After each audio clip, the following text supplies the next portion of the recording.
All right, we're going to start with a foul line drill.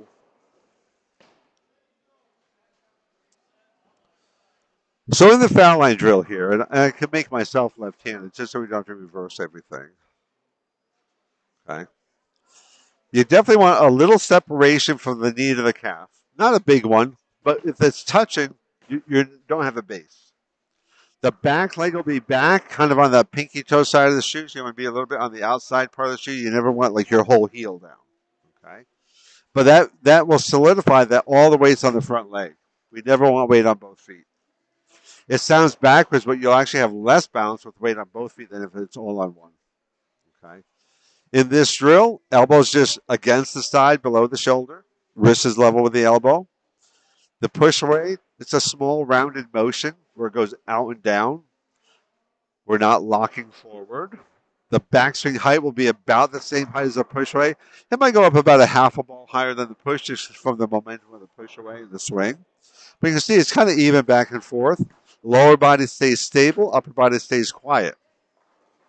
So it's really about you ease the ball out and do nothing, which sounds way easier than it is. You can work on hand position if needed. I start under the ball. I'm not starting way toward. At the top of the swing, I'm on the top of the ball. So you can see where the index finger is. It's on the top, so the middle finger and the ring finger would be right by the vertical equator. On the way down, all of the ball stays in front of my hand, so I stay on the back. When you do that, the thumb comes out quicker, leaving the ball on the fingers to do the rotation. Okay. From the back view, you want to keep it nice and tight to the body. Okay. So we did one with you. In your setup, you have weight on both feet, and the legs are a little bit close. Now, luckily, your body, like, look at the end, your body knew, like, I need to be my leg in that position to have balance. So you can set up there. Push away is fine. Backswing a little bit high. Okay. So we did another one. And actually, I did one from the back. So from the back view, you want the arm against your side, and everything should be facing your own lane. Okay. And there we can kind of see the ball went up to your shoulder. Obviously, your push weight wasn't that high. And same thing from the back. You got in the position at the end. You want to start in that position. Okay. So we did another one from the side. A little bit better there. Elbow still behind the back. And when that's behind the back, your ball is like at your side. You can't have it in front of your shoulder. Okay. Backswing is still a little bit high. So we adjusted the stance a little bit. This is a little bit better stance. The elbow is just below your shoulder. Good push. Backswing is still just a hair high. But even in the drill here, I don't see the hump of the ball way above your hand. I actually see part of your hand above the hump of the ball. And you weren't even thinking that. So your hand position was better without timing. Okay? Which tells me timing is a factor. And I can tell you for a fact, about 98% of bowlers that I have later timing on step 3, for whatever reason, will turn more early in their swing. Okay? We did another one. Same basic setup. Good push. This is a more appropriate backswing for that drill. Okay? And the hand did stay even a little bit more stable. Look, I even see your fingers now. So definitely record some of your drills to make sure you're doing what you want. Okay? Then we went to full approach. And what we did first, we just changed your setup. We didn't change anything else. But it made your first step be less forceful. Okay? Step 2 was just a hair bigger than earlier. A little bit less rushed. Okay? If you watch when you came in, your first step was bigger and quicker, which made step 2 quicker. If 1 is quick, 2 and 3 will be quick. Okay? So kind of a good analogy. I'm going to use Brad for this. Imagine the approach he's walking on. Let's go side view here. Draw a little picture.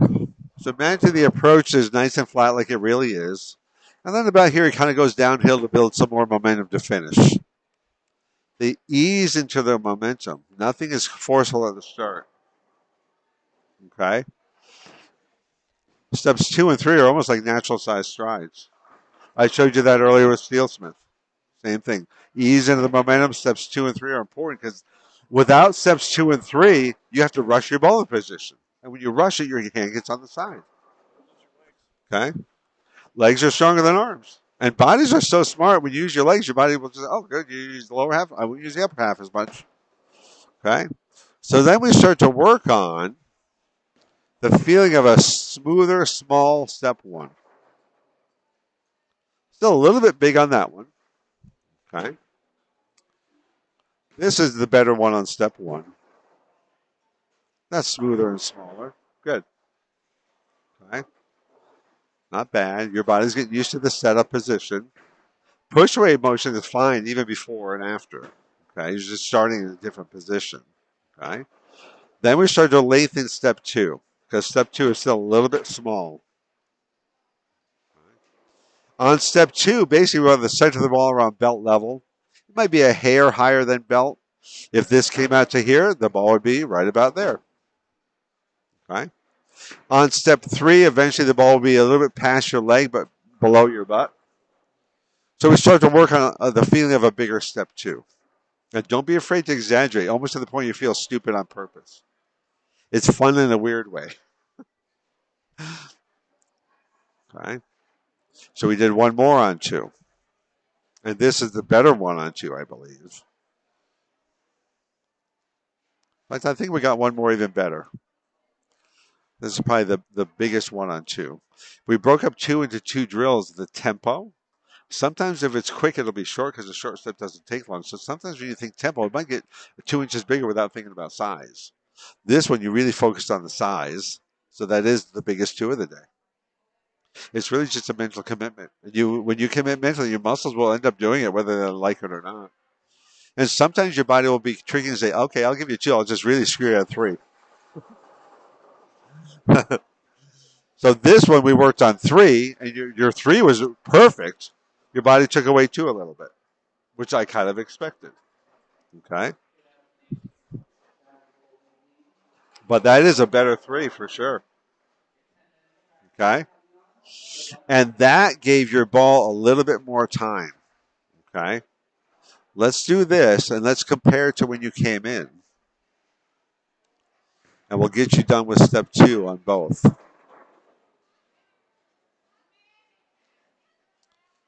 One more. Oops, we went too far. That's at the end of 2 on both. You can see you've already passed the ball return, right? And we also moved you back a few inches. Push weight is almost the same. If we go to step 3, you're off your back foot on step 3 when you came in. You're not on your front foot yet. A bigger step takes longer. So if we get you off your back foot here, the ball swung another half a ball or so. Just gave you more time. And I know that felt like you stepped over the Grand Canyon, but that's more of a normal size step for you. Okay? There's your forward. Now your forward got actually shorter, which is kind of what we want. Your swing went up a little bit. Your hand position, look at that. Your hand is kind of flat with the circumference of the ball. Look at there, how much more on the side of the ball you were. You're at the top of the backswing now on the left at the end of 4. Now you're at the top of the backswing. So slightly better hand position, slightly better timing. Okay? Finish is just as good on both. And that's a good thing. We don't want to alter that good finish. Okay? So good finish on both. Not bad. Actually, see how there's a little more air pocket here on the left than on the right? That back knee collapsed in. I kind of like this position on the left better. And look, it actually helped you stay lower. Look where your head is compared to the masking unit. You didn't even think about it. Yep. Exactly right. Yep. Okay.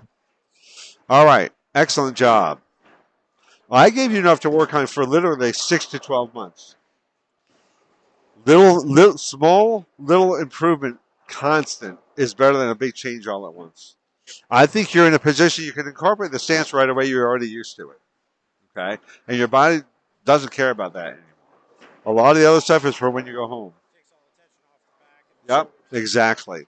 So the body might not like to feel change, but the rest of your body's going to say, "Oh, good, this feels better. It's less wear and tear." Exactly, correct.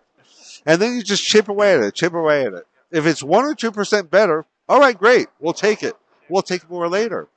1 or 2% better again, great, we'll keep it. We'll take more later. Work toward what you want. Always word things in the positive tense and tell your body what you want it to do instead of what you don't want it to do. Super, super important. Okay. All right. Let's stop recording there.